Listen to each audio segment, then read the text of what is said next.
Welcome back to episode 5. Number 5? Yeah. Numero 5? Yeah. Episode 5. Of We Shouldn't Be Laughing at This. I'm Susan. This is Taco. I'm Millie. And I'm Jordan. So, what do you guys want to talk about? How was your week? I think I had a really busy week, just been working and then going to the gym. And then I think that's really it, honestly. Wait, talk about what that lady yelled at you yesterday. Oh my god. Let me tell you the story. So, as I was working on drive-thru yesterday, okay? And obviously I had to ask for their names if I'm, And so I was like, hi, hello, ma'am, how are you? Can I get your order, right?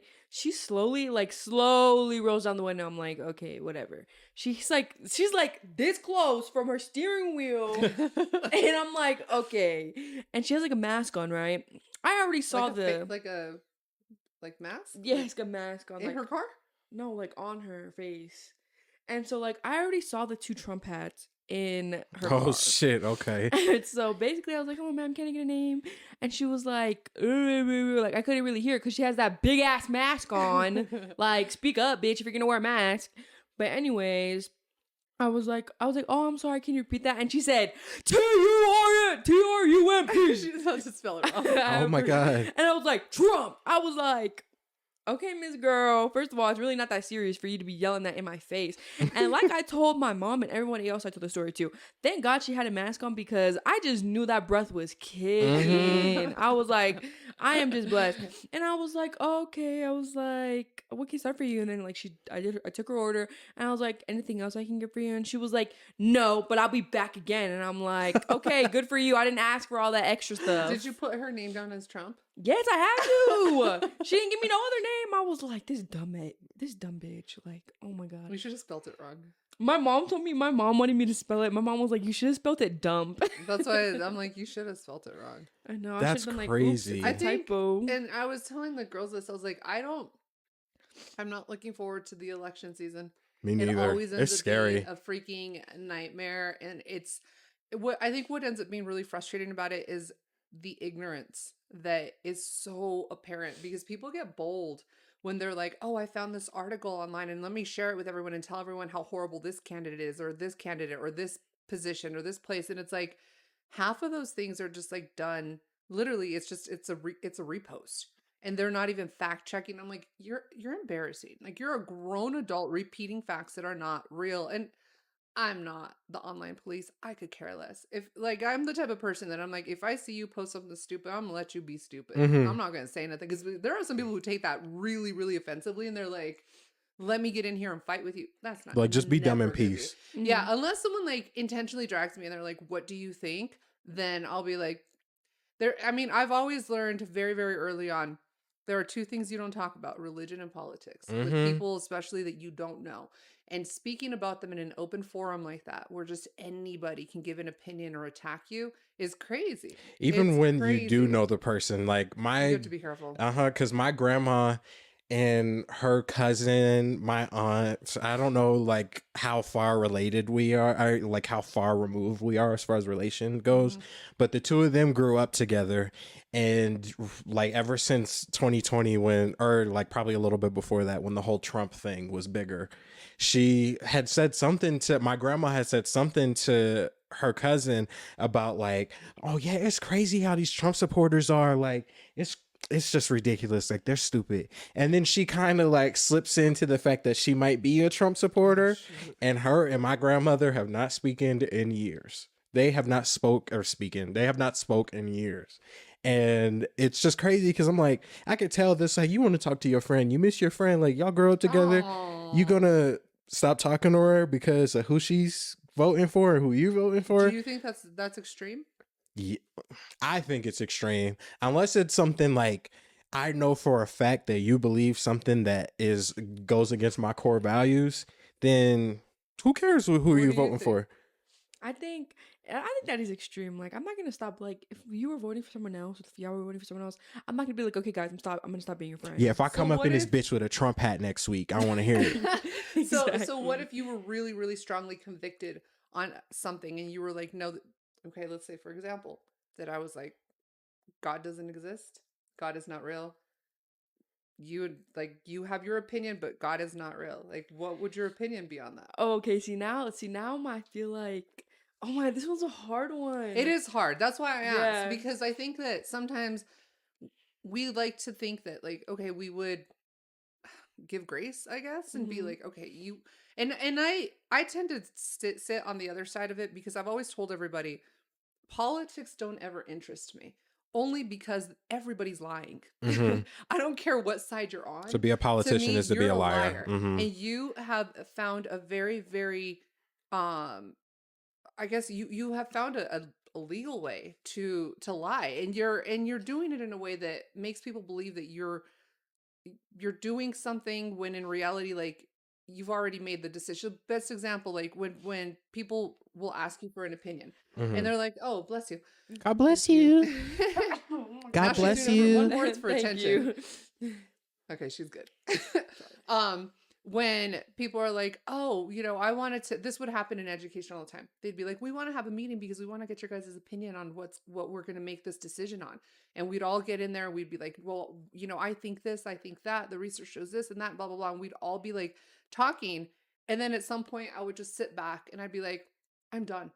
And everyone's like, "Why?" And I was like, they already have their mind made up. They already hmm know what they're going to do. hmm They're just asking because it sounds good. Because that way they can So be they can like, say that they did. They right, took that way, everybody's opinion into exactly. consideration. And so I think for me, politics has always been that. And so I've always said, I have stayed on the far end of politics, because I feel like I'm not going to get all jacked up and crazy over like whatever's being said. Am I going to be educated on it and understand it? 100%. But I'm not going to sit there and fight with people over it. I would rather put my energy where I can make an actual difference, where I can make a change. So for me, I was like, instead of spending all that time online fighting with people over politics, let me pour into all my students, all my kids, the people that I can have a direct impact on. Because guess what? That's going to have a stronger, longer impact than me sitting and fighting with you for 3-4 months about politics online. So I'm like, who had a greater impact? Somebody who's like actually helping kids and teaching them, strong life goals and values and stuff, or somebody who's going to sit there and bitch and moan about something that has already, in essence, been decided in a hmm lot of respects. So, yeah, I'm not looking forward to. Are you going to vote? This will be your first year that you can vote, right? Oh Are shit! you guys voting? Are you Of guys course. Are you not? I haven't decided. I know. See, that's the reaction I get all the time. Yikes! You know what? Okay, so why do you say that? Because you should at least vote. Like, okay, I have a different opinion on it because both of my grandparents are veterans, and growing up, they always, like, my mom learned from them.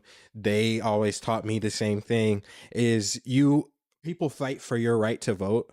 There's always like, no one is saying you have to vote Democrat or Republican. Sure. There's plenty of other things that are people that you could vote in different parties, whether they're like independent or not affiliated or some other political party, because that's happening a lot more lately. A lot of people are straying away from the Democratic and Republican parties. Right. But that's the only reason I'm like, then again, like, I don't care if you vote or not. Like, that was surprising. I'm like, well, you're not gonna vote, girl. You're giving me the you're a Latina, you Yikes. should vote. You're a woman, you're a Latina. But here's Yeah, okay. okay, that's the other thing. Let me go for a second. That's the other thing too. Now that you say that, is the fact that, yeah, like, you're Mexican, you're a woman, you have a lot of core beliefs that like do you vote in the the state elections too? Mm-mm. See, that's crazy to me. Like, that's your prerogative. I ain't gonna blame you. Like, I feel like I sound crazy. No. I've had a lot of people say that to me. Uh-huh. Like, a lot. In fact, it was a discussion that came up frequently in my last relationship. It was like, well, you shouldn't have this and this opinion, and That's here's extreme. but here's also where I'm at with this. And I used to say this, and I have always told people, when I feel attacked, I will be a contrarian.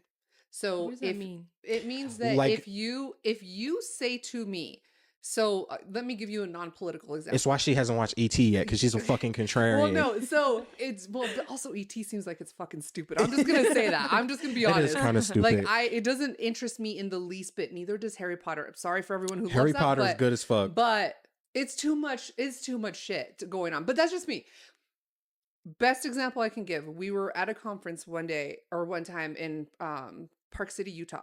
And we're walking up. It's because it's obviously they held the Olympics there. So like they have all the Olympics and it's really, really freaking cool. It's beautiful there. But I'm walking up the hill and the entire group that I'm with is up at the top of the hill. And I had slowed down because I was waiting for my friend and she was like having kind of a hard time walking. And so I was like, let me go run and check this out because we missed some of the stuff that everyone else had gotten to see because I was walking with her. Mm-hmm. And so I was like, go ahead. I'll run in to go look at this thing real quick and then I'll meet you guys at the top of the hill. And so everyone's up at the top of the hill and all I hear is, come on, Susan, we're trying to take a group photo. So I'm like, all right, let me run up the hill. Just going to run up real quick. And then all of a sudden, one of the guys who we're friends, we've been friends for several years, but he's just like, okay, he goes, can you move any slower? And I go, absolutely. Oh, wait. Okay. And How long so- ago was this again? This was the year, not last year, so Oh, it wasn't about when a you year were- and a half ago. It wasn't when you were heavier. No. I Okay. was actually really, really I was gonna say, small. that's I was, like, insensitive. at the peak of my fitness. And so I was like, so he's just like, can you move any slower or something like that? He said, and I go, actually I can. And I started walking in slow motion. Ah, you're one of those. So that's a contrarian because I'm Okay. like, do not try to shame me in front of everyone so you can get a laugh out of it. So then guess what? I'm like, you know what? Fuck you. Now you look stupid because you look like you just made a stupid comment. And so then everyone's just like, and I was like, oh, so what you meant to say was, can you please hurry up, go a little bit faster so we can get this picture done and we can go down the hill. Even that kind of upsets me. It's just, like, it's just rude. That specific instance, like, don't say nothing about the speed I'm going. Just let me Right. fucking get up here when I get up here. And the crazy thing is like, again, we talk about like clothes and whatever all the time. So I'm like in like a bit, this sounds so stupid, but it's like business casual, like shorts set. I know it sounds stupid because you don't think of business casual with shorts, but it's like a halter top with like the little black shorts. And then I have like the black sandals. So everyone is in like big t-shirts and whatever, like, and of course I'm always dressed up, always. So I'm running up this hill in my sandals, in my cute outfit, and you're still going to call me out? Like, no, we're not doing this. And so then when I got up to the top of the hill, he looked at me and he goes, that was really rude. I'm sorry. And I was like, oh, no worries. I was like, I'm good. But that's what contrarian means. It means that like, and I don't do it to be an asshole, but if you are doing it to try and make a point in front of others and make fun of me or try and like make yourself look better, I will make you look like an asshole. I will turn that around. I was telling my niece, she's 12 years old and she's playing soccer, competitive soccer. And so they called me and they were like, yeah, these girls, my niece was like, the girls are just like cussing at us. They're like calling us bitches and this and that, telling us to fuck, like kids do stupid shit like that.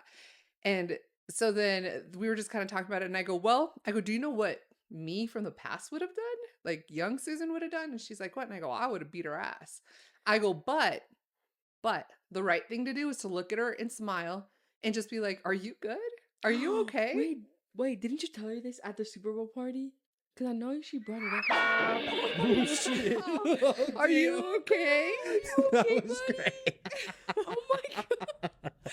Oh, my Papa. That's what you get for pissing on the floor I earlier. think he wanted to get down.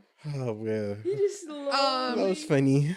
No, I think we had another conversation that day too, but this was a couple days ago. And I told her, I was just like, sometimes the best reaction you can give somebody is the opposite of what they're looking for. Mm-hmm. And because we were talking about like sports and stuff, and I was like, I had a temper when I was younger, and so like I loved basketball, like that was my sport, but I kept getting into fights because I was like, oh, you're gonna like dig On the into court? me? Oh, Oh my god, you should tell them that story that you told me and Jalen in the car. That was insane. So there was a girl that so I was fairly tall for a Mexican, but also be a girl in Like middle the height you are now. You've been that height for a long time. I've been 5'6" since I was like probably 7th Do you grade. get your height from your dad? Probably because my mom was 5'2". My dad was almost 6 foot. So like Sammy definitely got the height from my dad. He got the height and the build. Yeah, because Sammy's dad's side of the family, Sammy's dad is 5'7", and then he has some uncles that are like 4'11". Like they're little. He got some short. And then my mom was small, but I don't know. To me, I'm like 5'6". It's pretty tall for a Mexican for a girl. Mhm. So I was I guess basketball worked out for me because I loved just like the cardio, the running back and forth, and then I loved the aggressiveness and stealing the ball and all that stuff. And so there was a girl constantly fighting. And they would put us together because she was really tall. She was a lot taller than me. But like I can guard her, like it was all good. But she would do some digs like when no one was watching. And then I was getting called over and over. And I was What's a like, what dig the like fuck? that? No, like I would have like chunks of skin taken out where she would scratch me. Because Ugh. girls scratch. Okay. Or where she would like, yeah, literally take her elbow and like dig in. Was she Mexican When- too? No, she was a white girl. And so like I looked at her and I go, I think her name was Laura. I go, one more time you do that shit to me, I'll fuck you up. And she was like, do it. Yeah. And I was like, okay, all right.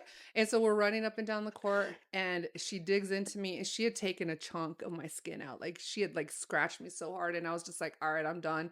And I just reached up and grabbed her by the face and her face went to my knee. And I got kicked off the team for that. But like I told my niece, As you should. I was like, I don't think so. Yes. Both of y'all should have got kicked off. Both of y'all It deserve was that shit. unfair though that only she got kicked off, not the only girl. I was the one both who got of you kicked should have off. got kicked off. Exactly. Well, because the problem was is that they could, and truthfully, I should have controlled myself better. I didn't. I was raised, my dad used to always say, never start it, but don't take it. Yeah, And mija. so he would be like, if you come home from a fight and you lost, I'm gonna beat your ass, no, mija. you got to go outside Oh. and pull weeds. If you Oh. win, I'm going to take you for ice cream. So What a Mexican ass I punishment. like didn't lose any fights. But yeah, no, it was it was interesting. So yeah, I told my niece, I was like, don't get yourself like kicked out or anything. Like eventually that whatever they're doing, somebody like the old me is going to come along and beat their ass at some point in time. Mhm. You keep running your mouth like that, you're going to run it to the wrong person. And I learned that lesson from Sammy like when he was younger. There was what was it called? The Hanger. Over by the Dollar Tree. There's that like banquet like set hall that's like, you know where Wendy's is at? Do you guys know where Wendy's is at? On Mhm. 85, 87. Yes. Okay, so back behind there, it was like a Oh, Hawaiian restaurant, yeah. and it was called the Hanger. And so like every Friday and Saturday, I believe, I used to, Damn, I forgot about that. Yeah, I wouldn't know that existed. I went to it the was- hangar once. yeah, it was like a kids like nightclub. That shit And was so cool. like they Fuck. would have a bunch of snacks and like music and air hockey and like It's a good way to take movies kids, like, and video especially in games. that area and why I feel, because I went to middle school over there, like right across the street from there. That's a good way to take kids like off of the street at Mhm. night. It sounds dramatic to say, but that's kind of what it was. well, like, then you ended up with all the kids from Fountain and Whitefield Mhm. and security. Like everybody was in. damn, I forgot going about to the that place. hangar. That's crazy. So I would every Friday and Saturday I would drop Sammy off, give him his money, and he'd be there with his friends, and they'd be hanging out. He comes out one day, and I was like, "What's going on?" He goes, "Some freaking kid walked up to me and kicked me like hard," and I go, "What the fuck? And you didn't beat his ass?" And he goes, "No," and I was I was pissed. I was like, you don't ever let anybody come up to you like that and do that to you and this and that and I'm just like livid, just like, Sammy, what the hell's wrong with you? And Sammy's like, he's gonna get it one day. Eventually he's gonna get it. And I was just like, whatever. Good job, Sammy. Call my sister up and I'm like, and she's like, and he didn't fight him. And I was like, no. So both me and my sister were like, what the heck? So then I was just like, whatever. This is where I learned a really big lesson from Sammy. So then like 2 weekends later, Sammy comes strolling out the hangar and he's like, hi, Mom. And I was like, why do you have that shit-eating grin on your face? Oh shit. And then he Oh, goes, brother. you know that kid? He goes, the one who kicked me? And I go, yeah. And he goes, he went and messed with somebody else. He goes, he got his ass beat. He's banned forever. Like he can't come Oh back. yeah, they didn't play that He shit goes, at the hangar. him and the other kid who beat him are both banned. He Mhm. goes, guess who still gets to come back every single week? And I was like, damn, lesson learned. Like just because I had a certain way of handling things, I think as a parent, I expected for him to handle it the same way. And it's like, but he's not the same person as I was. And Mhm. honestly, his way was better than mine. Like I got kicked out of basketball because I couldn't control my temper. I loved it, which was such a stupid thing to do. But I didn't have somebody saying to me, hey, Like, chill. You don't have to fight every single person. Like, wait until you're off the court and then go beat her ass. Maybe do something like you know what I mean along the lines. But yeah, that was a valuable lesson that I learned. I'm surprised that that was still a thing because it did go on for a long time. Because Sammy was in middle school when it started. I don't know how like many grades above me Sammy You was. graduated in. I graduated in 2019, and when I went to the hangar, I had to have been in 7th grade. So Sammy was Maybe 30 years 6. I older don't than you. know. But yeah, I remember the hangar now. Cause I forgot about that shit because I only went once and I tried to go twice. The first time we went, I remember I had like this cool ass outfit laid out, right? And it probably looking back on it, that shit was ass. But it was just at the time, I was like, yeah, this is So it. Aeropostale. I forgot what I was wearing. Probably. But it was some cool ass shit, right?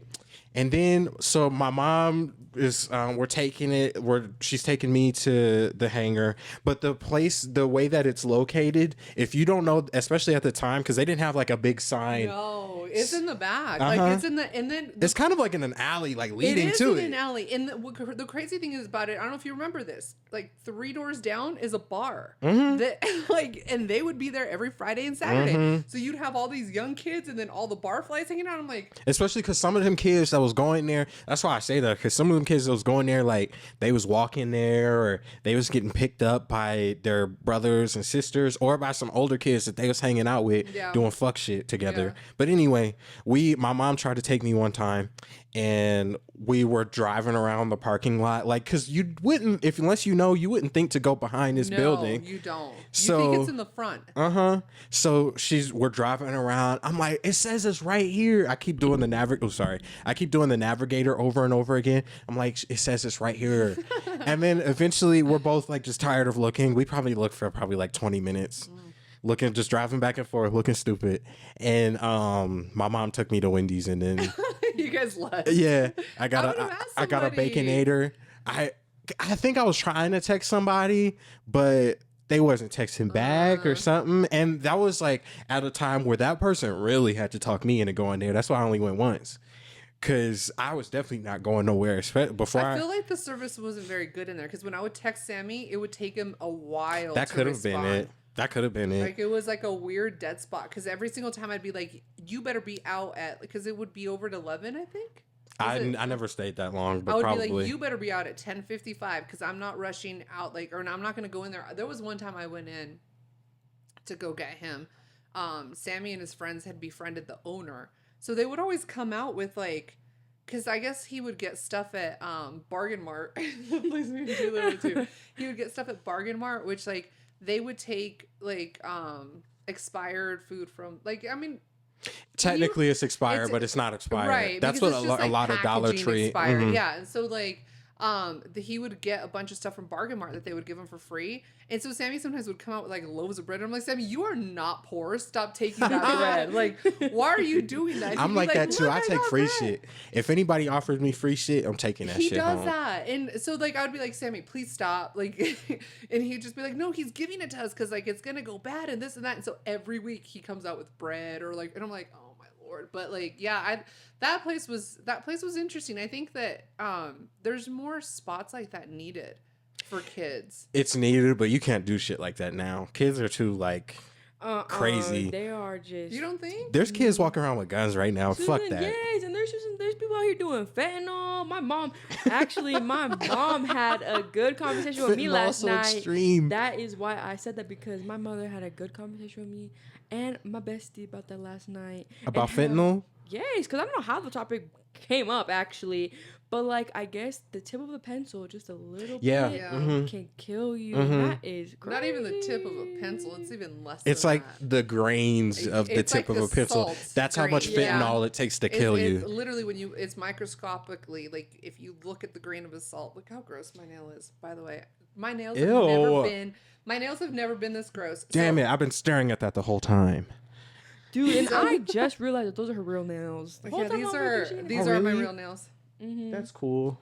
Shut But up, yeah, Jordan. the only reason why I bring that up is because like my mom was just telling me like a lot of kids in high school like have been dying from it, and like I guess, oh wait, I don't know if I can say it on the podcast. So I won't. I'll ask you when I get Well, home. no. I mean, you're not giving specifics. It's an actual fact. Yeah. And it's Sorry, I was like getting hair off my so jacket. like Tyler lives in Washington State, and I mean, there's just like constant pictures that he'll send me. So he works for a really really big company that does like rent to own furniture, and he basically runs like all these different stores and whatever. He's like a And so, district manager. yeah, and so he like constantly is telling me how they like will break in and they steal things, and like there's a place in Washington, and it's called the Jungle, and Washington State purchased this land. So what had happened was that because if you guys have you guys been to Washington State? Mm-mm. It's beautiful. It's very very green, a lot of trees,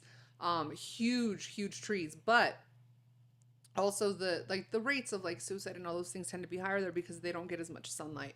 And so like they're That's weird. yeah, so like a lot of like the bridges, if you're driving on the highway, the bridges have these huge fences that are built up so people can't climb them and like commit suicide because it's kind insane. of prevalent. But like also they have given a lot of rights to homeless people, and so they're allowed to sleep in front of businesses. They're allowed to basically go in and, you know, oh, it doesn't matter if they steal this amount of product because it's less than $1,000. So they know that, and nobody's holding them accountable. But this place called the Jungle, even the police are afraid to go into it. So what they did was that they set up They're just corralling all of them into one. It's on YouTube. It's kind of creepy, actually. So they set up camp, and it's in like this very heavily forested area, and they have tents and carts and this and that and whatever. And like as they're going through, there's people who are, and obviously the homeless population is very dangerous, very very dangerous, because they have to be on high alert and have to be protecting themselves. So a lot of them carry knives and drugs and guns and all that other stuff. And so the state of Washington was like, oh, well, I mean, they kind of took over this area. Let's just buy it and let them live there. So that's what they did. And so a lot of like what I talk to Tyler about, sometimes I'll be like, oh my gosh, like we went into a store yesterday and there's a sign on the door that says, and I'll send it to you so you can put it up.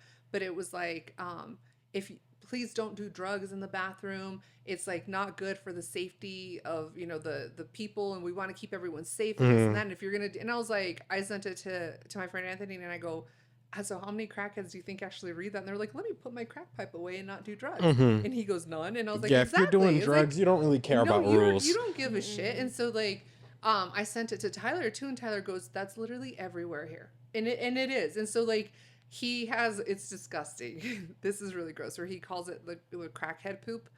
And I'm like, what is that? And it's literally like where they will poop on like the wall, the side of a building. And it's just like, it looks like something that like exploded and it's all over. Or you see them laying in the ground. A lot of people, civilians, are walking around with Narcan. Is it Narcan? Narcan? I don't know what that is. I think so, yeah.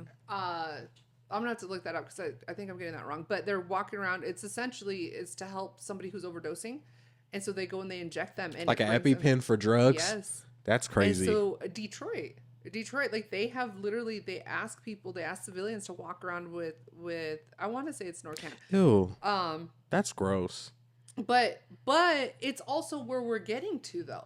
Like if you Colorado feels like it's going there. It is going there, because I remember when you wouldn't see homeless people here in Colorado, and then all of a sudden, you know, marijuana becomes legal, and then you start seeing an influx of like this different group of people, and then gentrification, baby. Yeah, I mean you think about all the areas like in more South Nevada and like they're gentrifying it. You've got Sprouts and Lululemon and all this other stuff. And over time, it's just driving the prices of everything up. They're moving the homeless people down from, like, they're starting up in Denver, up north. Now, when I go to Denver, I see that less because all them fuckers have been pushed down, migrated into Pueblo, where I work at now. And I can't turn a corner without seeing some homeless guy with a sign like, yeah, I need money. And what do you think about that? Do you like when people are? I'll tell you what bugs me. There are people. So, I have a really good friend who was working for the homeless organization here in the Springs, and she said to me that the guy who runs it told her that everybody who is homeless has some kind of a mental disorder. That's how I I agree feel. with. But Not everybody, but a lot of people who are homeless have some mental thing with them. You have to have something. I would say everybody, because here's the thing. I don't always enjoy working, but I always enjoy my bed, a warm shower, my food. Like, I always enjoy the comforts. And so if you are so mentally, like, so Maslow is a psychologist that talks about the hierarchy of needs. I'm sure at some point in school, hopefully you guys have learned this. If not, Nope. Okay, so Maslow's hierarchy of needs start from the very bottom, and it says these are the things that you need in order to be a functional person. Okay. So at the very, very core of that is shelter, food. What else is important? Shelter, Water. food, water. So all Nourish all the or, basic like- needs, right? Uh-huh. So you've already thrown that in the trash by somebody who's homeless, because they are choosing to live outside. She told me that there was a man who was terminally ill. He had cancer. He was homeless. And so they were like, let's just let him live the last months of his life in comfort. They went and they got him an apartment. They furnished it. They put food in it. And she was like, we took him. And she goes, it was starting to snow. She goes, and we're like, oh my gosh, what a perfect day to give him his home, like to give him a place to stay. They walked him into the apartment, handed him the keys, and they're like, you don't have to pay for anything. It's covered. And he looked at them and he's like, I don't want it. I can't do it. And he turned around and walked out. Are you serious? Yeah. Because he and so probably thought he was going to fuck it up. It's a mental thing. And so the ones that bother me are the people who stand on the corner with their kids. Yes, we've seen that a lot recently. What do you think about that? Okay, here's the standing on the corner with the kids thing is like crazy to me. But with the homeless thing in general, the way I feel about it is like, if there's a lot of people that have been homeless and made it out of the other side of it, they just fell. I don't know what your story is. I don't know that you're just out here by choice. But if you're out on the corner with a sign when you could be going in with somewhere with a job application or with a little computer, and you got your son, you holding your son's hand, and y'all trying to you're trying to sell this computer like Will Smith in Pursuit of Happiness. Oh, that movie makes me cry. Like, especially when they sleep in the subway bathroom. that's a specific instance of, because that's based on a true story, isn't it? It is, but he wasn't like out there asking anybody to That's take where care of that's him. where the mental illness comes into play. Is if you're sitting out there begging, there's something's wrong with you. But if you're sitting out there and you just so happen to be homeless, but you're outside, you're hitting the pavement and you're trying to make a way for yourself and for, like in his instance, in that character's instance, his son, then that's just you. Something bad happened to you. That's it. I can't generalize and say that all homeless people got something wrong with them. Like, that's crazy. I think they do. I wouldn't say all. So I that think they guy, do. so like Tyler Perry's been homeless before. Steve Harvey's been homeless before. The character that Will Smith, obviously. But we're talking about different levels of homeless, though. Okay, so that's you're- why you can't say all. No, but when we're talking about the people who are choosing to live out in the streets, Mm-hmm. Tyler Perry and them, they still had somewhere to stay. They were just, you are defined as being homeless if you don't own your own home. So like, if you live with somebody, you're considered homeless. Mm-hmm. If you don't live in your own home with your immediate family, That's what happened to them. Tyler Perry was sleeping in his car for months. Steve Harvey was bouncing from couch to couch. That guy that we saw in the movie was sleeping in the subway bathroom at one point. Like, that nigga was homeless. Like, I don't know. I just strongly disagree with that. What do I you think you're wrong. I think you're wrong. I will say, because of the simple fact that there are people who end up under hard times. That's different than being homeless. Okay. Intentionally. So you're talking about very, very specific examples. I'm talking about like when you're driving now, like there's an area in Denver when we went to go get the Hawaiian, the poke. There's a whole street of tents and lawn chairs and people who are literally choosing Yeah, that's crazy. to be homeless. There is a different population that is doing it. So my brother-in-law's sister, she lives like right downtown in Denver, and the train passes like right past her loft. Like, she's an amazing place. And there's a group of kids like 19, 20-year-olds, like your guys' age, who are intentionally homeless. Their families have a lot of money. And so they decide that that's they're going crazy. to go live on the streets to test it out. And then when they get tired of it, they just call mommy and daddy back up and they go back home, or they send them money and they're fine. But they're testing it out. The people I'm talking about are the ones who are literally asleep on the sidewalks, they don't have a car. They don't have, like, they literally are sleeping in the sidewalks. There's something mentally not okay with you if you are choosing to do that. My oldest brother, made that a choice. I know he was not mentally okay for that. There were so many nights that, like, especially when they're like, it's going to get below freezing. Like, the temperatures are going to be really cold. Like, I would, like, cry thinking about him sleeping outside. Or, like, my mind would just be like, God, please protect him. Like, wrap him in your arms. Like, please don't let him die from this cold. Like, please let him be warm. He was mentally not okay, and I know that. That's what I'm saying. Like, I disagree with you, because I do believe when she made that statement, it took me aback, because I was like, and she had a very personal attachment to it too, as do I. But I was like, no, you're right. You are right, because I would never consciously make that choice. Could I potentially lose everything and end up having to go and stay at somebody's house? Probably, which would make me homeless. But it's not homeless in the same way that people who are sleeping out on the street are homeless. Yeah, like the people who are sleeping out on the street, there's something wrong with you. But if you fall on hard times and you're technically homeless, then that's just something bad. That's all I'm saying. I just feel like back to those, like what you were saying about those teenagers. I just don't understand, like, how can how can you just be homeless for fun? Like, just to test it out. Like, that's not something to test out. Because something's wrong with you. Like, I agree with that. I'm not disagreeing with that. I think what that leads back to is that sometimes people end up having, when people are very, very, I guess, blessed as young people, and they have everything handed to them, they don't know what else to do with life. So if you never, I fully believe that when you have to work for something, you value it, and you will not let it go. There's a saying that says, the person who had to carry the bucket of water is going to be grateful for every drop that fell out from point A to point B. The person who didn't have to carry that will never understand how heavy and how hard that water was to carry, because open water is hard to carry, and when it's heavy, it's even harder to carry. It's just going everywhere. It's sloshing everywhere. And so your mind, as you're carrying that bucket of water, is like, shit, I gotta be very careful in how I step, and I need to make sure that I'm holding this correctly, and I'm not, you're very, very aware of it. So you don't have to go do this again and fill the fucking bucket up and start from scratch. Sacrifice it, yeah. And so, but the person who literally shows up and the bucket of water is there, they don't know what that sacrifice is like. So I think with those kids, that's what it is that they're looking for something that they're like, let me go experience something I've never experienced. So then what are they going to experience? Homelessness. I mean, look at like Jada Pinkett and Will Smith's kids. They're kind of odd. They are weird. But they've also... They got weird ass parents though. They do. I mean, they do. But they also, I don't know if you guys saw this, like they had mentioned that, I think it was, Jaden? It was either Jaden or Willow. One of them had mentioned that like and I don't know how accurate this is, but that their parents were giving them like drugs, ecstasy or something like that. Okay.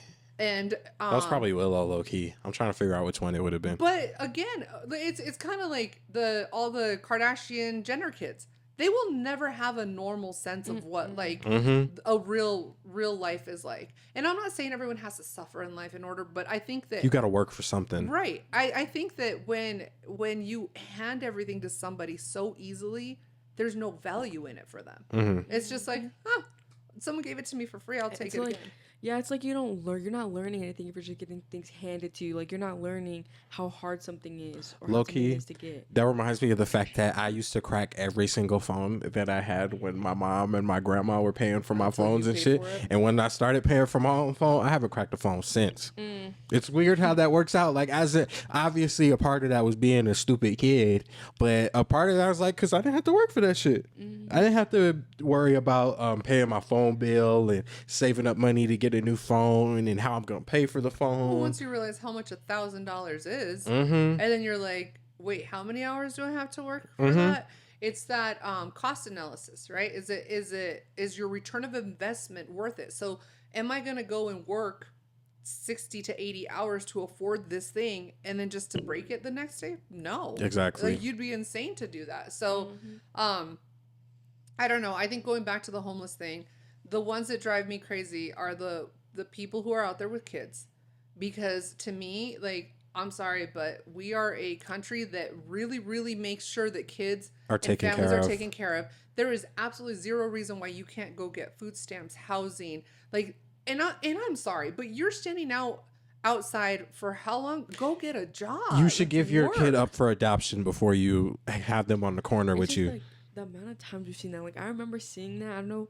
Yeah, I think you saw that. Yeah, we both saw it when we were going to the Super Bowl party. There was just mom with her kids. A part And of I'm that though like, is people scamming them. I It know, and they is. were wearing Mhm. decent clothes, and I'm like, Like let's be y'all for are real. going home after this. You're just doing this Exactly. Oh because yeah, something's wrong People with just you. want those the kids extra are sitting money. in like fur-lined jackets, and I'm like, It's like, you Mom, look good. when can we go to Wendy's? But When can like, we go back imagine, home? you know, what I was thinking, I was like, imagine if that was like me. Imagine if I was the kid. I would be so embarrassed. Like, Ma, what are you doing? Mm-hmm. But I mean, think about what it's teaching the kids. Mm-hmm. You know, it's showing them that, you know what, you don't have to be productive in life. You can go Just, and have somebody else take care of you.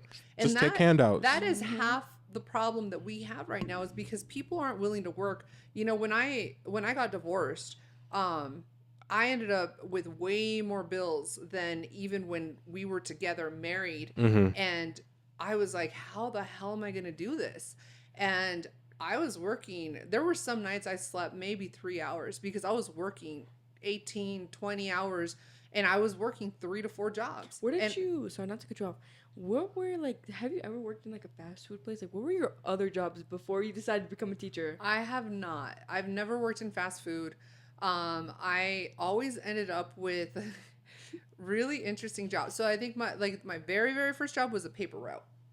And so like in the town I grew up in, the paper routes were inherited.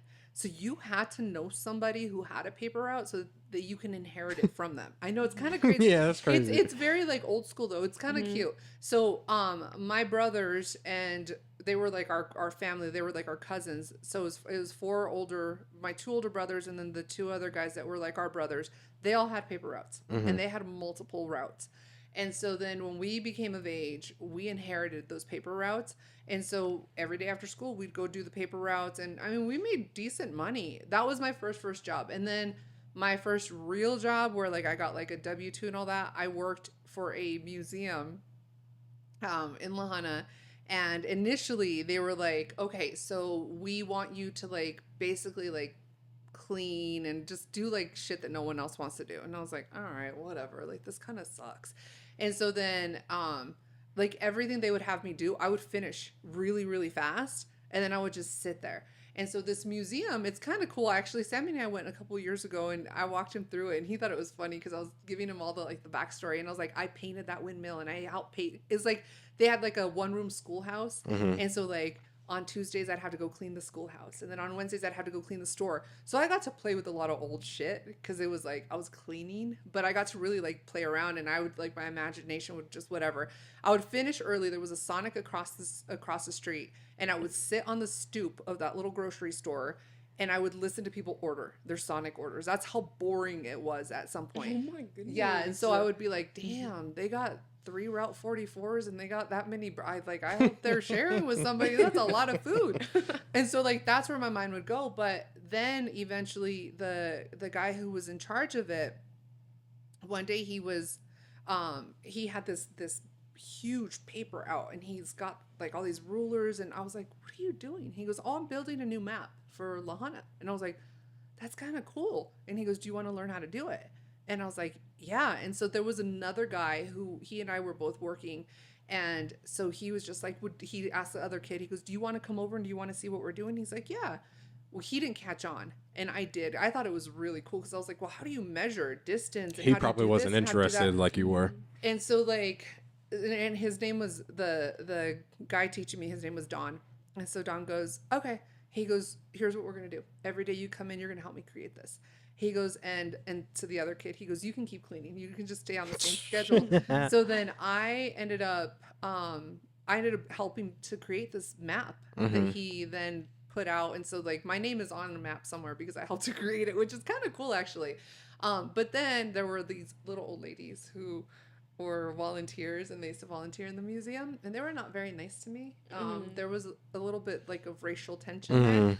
And so they were just kind of like like if my friends would show up, they were like, "Are they stealing? Are they?" And I'm like, "Stealing what? All this shit is old. Nobody wants it. Like it's a museum." And so they had this really really cool like little train thing, and so I used to like when my sister would go visit me, and I'm like, "Here's the milkman. He's having an affair with this lady, and he's doing this, and he's doing that." So I would make up all these stories. And so then, like, every time the little ladies were mean to me, like, I would go and make one of those little things disappear. And I was like, okay, you're going to be mean to me? Like, I'm going to go bury it. Like, I would have to sit in the front waiting for my mom to come pick me up. And she was always late. Like, I don't mean like 10 minutes late, like an hour late to pick. And I hated that. Like, I can't stand that. Like, it would give me, like, I would just be like, why even bother? You know, I could have just walked home at this point. And so, like, I would sit there with a little stick and I would like dig a hole and then I'd be like, oh, there goes the milkman. I guess I'll dig him back up when they're nice to me again. And they never were. And then so like one weekend, like we went home, it was like a long weekend and I came back, they paved the parking lot. So I can never dig those things That's back crazy. up. So I was like, shit. But yeah, that one was interesting. And then I worked in the library at the college. And then I worked for like Upward Bound at the college too. I was 21 years old, and he was probably my favorite boss I've ever had. Really good mentor. I went in to go apply for the position. They had already filled all of them. And I was sitting in his office and he goes, "You have a good head on your shoulders." And I was like, "Thank you." And then he like calls out to his secretary, Lozanne, and he goes, "I need you to call down and tell them we're hiring somebody else." And she goes, that we can't hire anybody else. Like we literally hired the last person. He goes, "No, I need you to like tell them like we're hiring somebody else." And so they hired me, and then he was doing his doctoral dissertation and he was doing it on the Myers-Briggs. Do you guys know what that is? Mm-mm. It's like the personalities. Like the letters like yes. P and FF or whatever. I and J, yeah. So like it's a test that tells you like, are you like more emotional? Like it tells you like what your personality is. And so he like the first thing he told me that day, he goes, "Do you want to teach a class?" And I was like, I'm not a certified teacher. And he goes, no, it's fine. And so I ended up teaching a health class that I developed the curriculum for at 21. I was teaching these actual high school kids. And then his doctoral dissertation, he paid me to edit it for him and help him write it. So I have credits in his doctoral dissertation which is cool because I had all these really cool experiences. And then they would have me like speak in front of like the university president. So I ended up with some interesting jobs. Like I never did anything. Like I never worked in like a store or did anything like restaurant or like I never. That is interesting. I only asked because I remember my mom telling me she used to be a pizza delivery. She used to work at she used to deliver pizzas, and she told me this one story where she was delivering a pizza. She remembers it happening on 9/11, like the TV playing in her store, and she was literally delivering pizzas on 9/11. That's crazy. And then she worked at this one donut shop. I don't know why she got fired. She tells me the story all the time when I ask because it's funny. You don't listen. I think it's funny because like it's been a while since I've asked her, but I think it's because she said that this Asian lady was like the manager or something. I think it's because my mom stole some donuts. Yikes. I don't know. I don't know if that's really the true thing. I kind of forgot, but I'm pretty sure that's what it was. Dude, I remember because I worked in the library in my undergrad, like during my associates, and I had just had Sammy. Like Sammy was baby. And I had like pregnancy brain. Like I was just so out of it. I was tired. And I showed up to work and I remember I'm standing there and I'm like, oh shit, I got 2 different shoes on. And I was just like, all right, I guess I'm staying behind like the desk. Like I don't know how I ended up with that's like all Punky those type Brewster. of That's jobs. cute. Yeah, but it wasn't on purpose though. It was You on could have told accident. people it was on purpose. Yeah, it was on accident. It was just kind of like, oh shit, I got 2 different. I forgot. I'm going for a Punky Brewster type vibe. How the hell do you know about Punky Brewster? I've seen What every is a episode of Punky Brewster? Punky you Brewster is a serious? TV show from the 80s. It's about an orphan. I forgot she was an orphan. It's cute. Her mom left her at the store. They kind of actually. You have seen it all. Yeah, I'm giving you the genuine have synopsis no of clue. Punky I've not Brewster. seen this in forever, So- so this is funny. Her mom leaves her at the grocery store. It's funny that this that triggered that for me after we're talking about homeless, because she was homeless. Punky Brewster was homeless. Her mom left her at the grocery store. She's living on like the street for a while until this older guy finds her living in the apartment above him, because she's like looting in that, or not looting, what's the word? Squatting. She's squatting in the apartment above him or next to him. And he's the super of the apartment building, or he owns the apartment building, something like that. So he finds her in there. He's like, where's your parents? Like, where's your mother at? She lies to him. She's like, oh yeah, she'll be back. Punky Brewster talks like that. She's like, she'll be back. Like, yeah, she has a very raspy voice. Huh? That's her name, Punky Brewster. Punky Brewster. That's And so so the guy takes her in. He is the opposite. Like, they both needed each other, because he is an old grumpy man. He lives by himself. His wife died, and he's used to that. And she's a young little kid who's been without parents for a while, so she needs structure, and he needs someone who's lively and fun and who will bring like a spark into his life. Yeah, color into his life. Because she's very colorful. Like, she's literally very colorful. Like, she dresses like in all different colors. She had 2 different shoes on. Is this like is it a cartoon or like actual people? There is a cartoon and there's a live action version. Which was the original one? The original version is the live action one, and then when that did well, they started doing the Saturday morning cartoon of Punky Brewster. It was cute. I kind of want to watch it now. It's so I'll send it to you. It's so good. He's like, I love that show. that's funny. You watched that. But yeah, she was homeless. He takes her in. Eventually, after a couple episodes of this dynamic, he has to go to court for her. He wins custody of her, and then he just raises her. See, I don't even remember that many details, and I used to watch it. I've but seen I also, it multiple times. I also was not a big I wasn't a big TV kid. Okay, the reason I know that show so well is because when I was a kid, especially because we went through times in my childhood where my mom and I would go live with my grandparents. Like, the rent is too high on this apartment that we were living in. It wasn't often. It probably happened like twice when I was a kid. But when we were living in the apartment building that we lived in, a lot of the times, to save money for the month, she would cut the cable. She would stop the cable. And she had a bunch of DVDs, whether it was DVDs that she was making. My mom used to be really good with computers. Like, she used to make DVDs and like burn CDs and stuff. Or it was DVDs that she was buying. So I have so much knowledge of old TV shows is because she used to buy DVDs from every show that she used to watch as a kid. And Punky Brewster was one of them. Like, we had Good Times DVDs. We had the show What's Happening.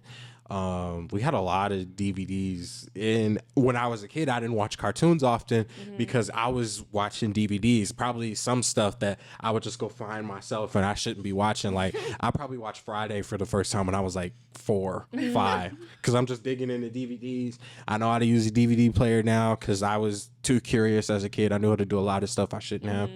And yeah, but in short, that's how I know who Punky Brewster is, and that's a good ass show. And she was homeless, poor thing. And Henry saved her. So sad. I just love how you remember every little detail Of that show specifically. Yes, it's crazy. Oh, I love that show. It's so good. I think it's crazy because I hadn't seen that. I don't even know that I watched it that extensively. I used to watch it, but like, we had my mom and dad loved technology. Like, if they were still alive, like, they would have like, which probably is where I ended up getting a lot of my tech stuff from. But my dad had, I don't know if you guys have seen like the big satellite dishes that like would sit in the front yards. So my dad ended up buying one of those. And I swear it was the most pointless, stupid thing ever because like, it was like thousands of channels, but then you'd like have to like go up on the channels.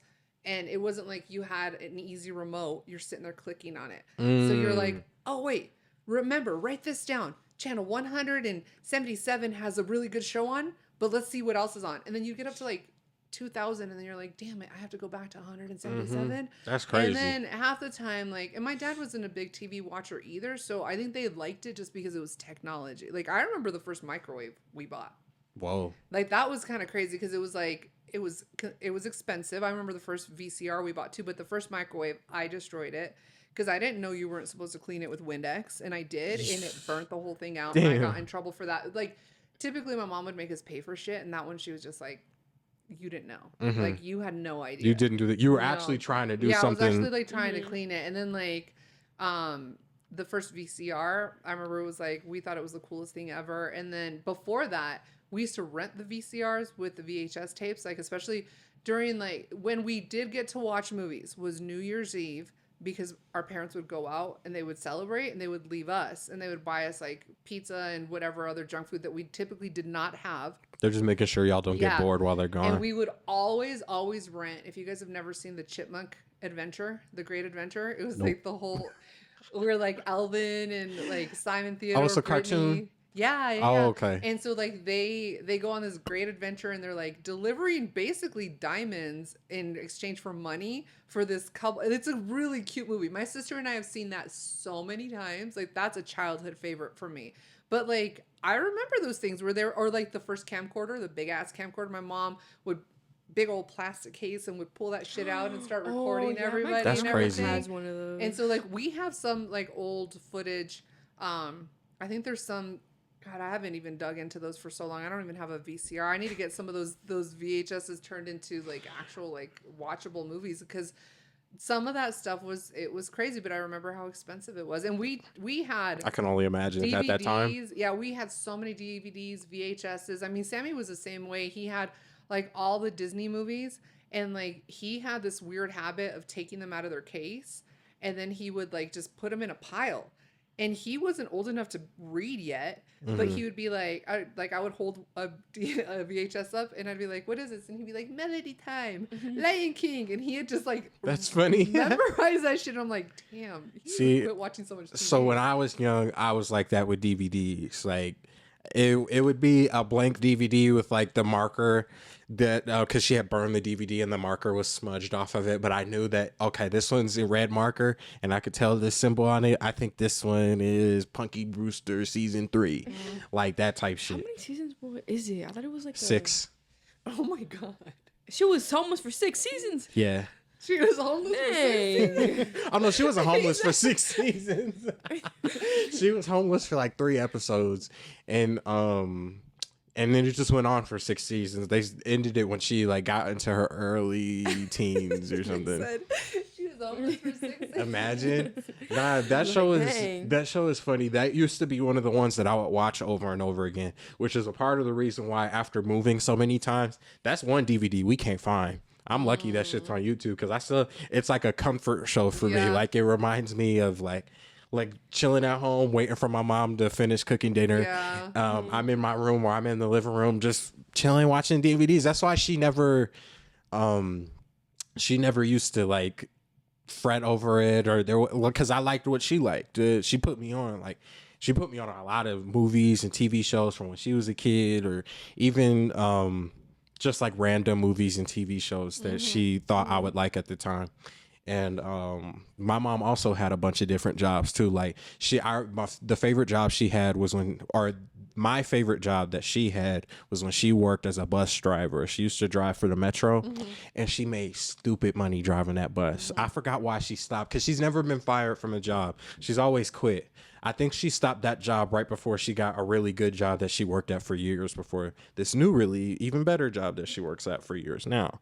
But we used to go out to eat all the time, and we used to rent movies. Renting movies is just such an amazing experience. Yes. I remember going to Blockbuster and American Video, Hollywood Video.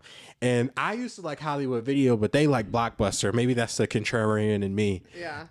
Because I'm the same with like restaurants. Like it's like my whole family likes McDonald's, but I like Wendy's, like that type shit. Yeah. I'm a contrarian with little stuff. But renting movies used to be the best experience ever. Like you go in there, before they stopped doing Blockbuster, you could rent video games too. That shit, And you knew to go in when people were dropping the things off so that you can get the act, because like all the new releases would get picked up quick, and so you're like, damn it, they're all gone, so now we have to settle for blah blah blah, and like whatever. Like we got into my ex-husband became really good friends with the owner of like one of the rental places where we used to live, and so then they would, do you remember when they would start selling them?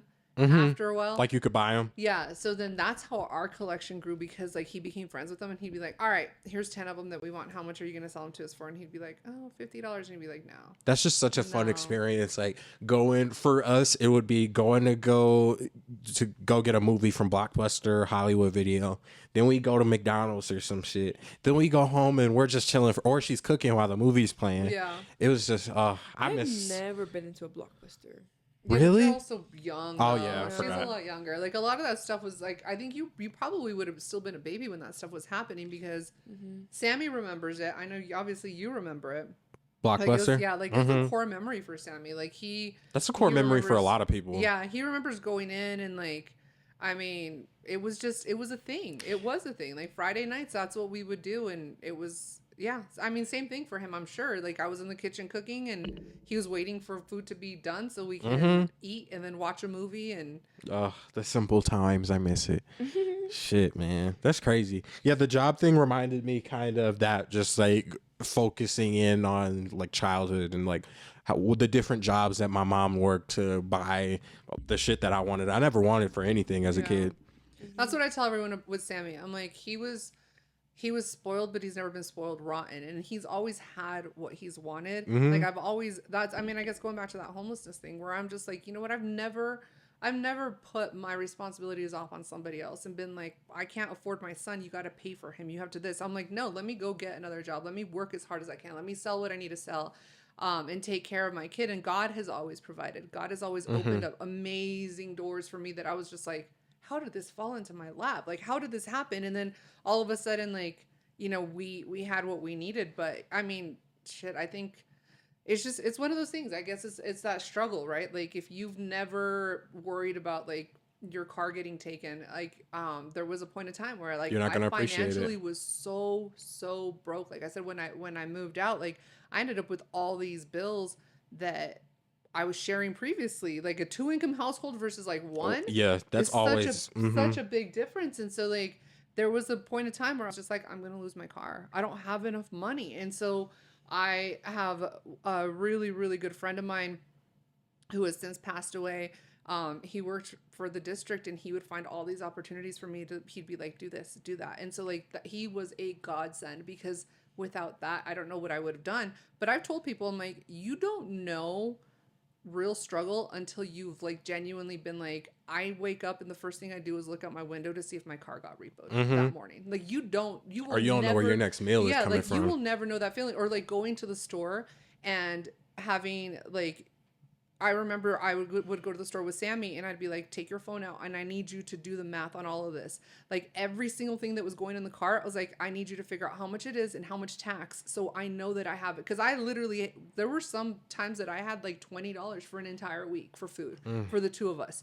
And there were so many times, Tyler can tell you guys this, where I would go and collect all the change that I had in my car and in my house, and I would go and like exchange it for like actual money. Like those Coinstar machines. Yeah, and like God always provided. And even in those moments, like I was telling you guys, like the whole Bargain Mart thing, and Bargain Mart's a crazy store. But when Jalen and I were passing by it, I was just like, I'm kind of curious, because I haven't been in there. I haven't had a need to, like when I used to need to. So it's basically like you said, it's like the Dollar Tree, but like on a whole other level. And so where is this? it's over off of like Circle, headed down towards like the Save-A-Lot, like you know where Kohl's is. Oh shit! Okay, like okay. if you're taking that road, it's like underneath the bridge. It didn't used to be there. It used to be on Academy when we used to go there. But like somebody had mentioned it to me one time, and I went and I was like, oh my God, like this stuff is actually pretty cheap and I can afford it. Like this is stuff that I can buy. And so I would go and buy stuff there. And so like stopping there was such an interesting, I guess, full circle place, because I do remember like Sammy and Tyler, you know, we would find coupons and we'd find like ways to cut like corners, because like I did not have money. But even in that, I was telling the girls, I was like, there were a couple students who I knew weren't eating. They didn't have like food at home. And so I would buy stuff from there for them to put in the cabinet, even though I didn't have enough. And so, I mean, the amount of times where like I went without so that Sammy can have or somebody else can have, like, I wouldn't broadcast that, but it was like, I think we had this conversation yesterday because obviously you guys know Friday was kind of a rough day. And so we have talked about the fact that like Jalen and Millie were talking about it, and I've had other people who said to me, they were like, 99% of the time, like you're happy and you're funny and you're random and you're this and you're that. So nobody knows what you're going through because you're so good at just being like, I'm good. It's fine. It's fine. It's fine. Mm-hmm. They're like, so that 1%. Sorry, not to cut you off, but you have been better with, Being real about Communicating. what I'm going through. because I know you, because when you were back when you were a teacher, I remember like Jillian brought it up a while ago, how you would just like, I know you missed school for like a while because you weren't feeling it, but like getting closer to you, you've like gotten so much better on communicating and actually telling us how you've been actually feeling. Because I have learned that, like, obviously, like, God tells us we're not intended to go through this world alone. We're supposed to have a community that is supposed to help us. And there's a lot of pride that gets in the way sometimes when you're like, this is embarrassing. Like, and I mean, a part of the embarrassment shouldn't have lived with me, especially like when I was trying to do what I had to do to make sure that my kid was good. The embarrassment should have been on his father, who wasn't supporting him, who wasn't paying for anything for him, who wasn't helping me, who was too busy, doing what he needed to do to make sure he was okay instead of taking care of his kid. And I say that because obviously I have the proof. Like I've always had Sammy. From the time that I had him at the age of 18, I knew like, okay, you're not a teenager anymore. And I remember like literally saying to myself, you are no longer a teenager. You are a mother. Like this is the greatest, most important role you will ever have in your life. And you cannot screw this up. And so I knew at that moment, like I can't act like a kid. I have to be his parent. I have to be in that. Obviously I still had a lot of fun with him and whatnot, but like there were so many moments that I can look back on. So going into Bargain Mart was kind of like a full circle thing. Cause I remember walking around and looking at all that stuff. And the funny thing is that, so we walked around and we ended up finding a couple snacks for Millie. And I was just like, all right, let me pay for this. The total came out to 78 cents, right? Not a big deal. It was like 2 bags of like little chips, like the popcorner chips. And then like, it was a thing of like cookies. I don't know. That's crazy. Some random stuff. Yeah. And that's, I mean, it was packed. Again, it's not somewhere that I go. It was just kind of like, let's just stop in and go check it out. And so I go pay. And I always use tap to pay for everything because why wouldn't you, right? Yeah. Mm-hmm. And she looks at me and I go, "Do you guys have tap? You guys have tap?" And then she goes, "Really? Really? You're gonna put 78 cents on your credit card?" Oh shit! And then I go, "Yeah, like do you not have tap?" And I'm looking at Jalen and we're just kind of like, "Why is she so mad?" And she goes, "You know what?" She goes, never mind. She lifts up the whole register and pulls out money from underneath the register. And she goes, I'll just pay for it. And I was like, no, you don't have to do that. I have cash. And she goes, oh, okay. And so I pull out a $50 bill, which is all I had. Oof. And she looks at me. She goes, just forget it. And she puts $1 in the thing. That would drive me fucking bonkers. Why though? Because as someone who's worked as a cashier before, because obviously she should have took into consideration that you've definitely never been here before, obviously.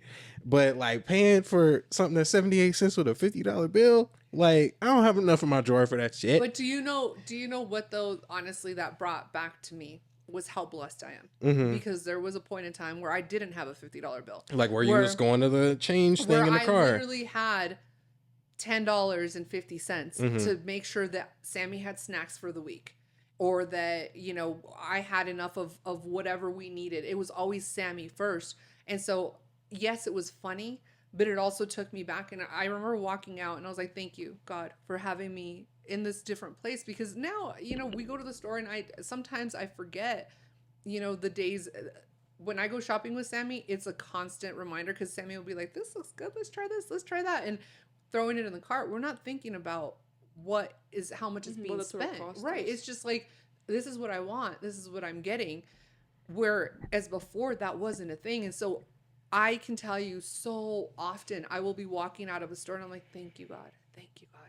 Like this is such a different phase in my life. Thank you, God, for providing. Thank you, God, for never allowing me to be hungry or to have my son hungry. And I mean, there were times, like I said, I went without, which I would always go without for my kid. But it was such a full circle thing where I'm like, she pulled out her dollar. She was mad. She was not happy about that. I was insane. like, now I want to go in there. I want to see. I've never been in there. you're gonna have to check it out. It's interesting. They have so they used to get all the Costco return stuff. That's when I loved it because that's when I was able to buy things that I couldn't go to Costco and afford. And I was like, oh, this is Kirkland. That's when I first was introduced to the Kirkland brand. Because I'd never I mean, I'd always gone to Sam's Club prior to that. But then I was like, this stuff's pretty good. And then eventually someone was like, they get everything from Costco. And that's like, it's all the open box stuff. And so then I ended up getting like a vacuum and there was stuff that I needed. It's a little bit... It's random. We'll have to stop in there, but yeah, it was kind of a full circle moment that I thought was interesting. That's actually is interesting. That's actually insane. That's like, but like, doesn't it show you like from where you were? Because I know my mom thinks about this too sometimes. From where you were at like now when I was younger to like now, like how so much your life has changed for the better. Yeah, I mean, I think the challenge is in finding those blessings where you are at every single time, which is why like I tell them constantly because Jalen is a lot. She's pretty bad about this, and so she'll be like, "Oh, I can't wait until." Fill in the blank. I can't wait until, you can see my muscle here or until I can do this or I can do that. And I'm like, stop doing that shit. Enjoy the now because you're never going to get that back. You're going to look back and you're going to be like, you know what? I should have taken more advantage of the now and focused on that moment instead of being like, I can't wait until no, like you got to let that shit go because at the end of the day, we don't know what the future holds. We don't know what it's going to look like in the, like, last year at this time, I didn't know that this is where I would be this right now. And I had no clue. 2 years ago, never did I think I would be where I was last year.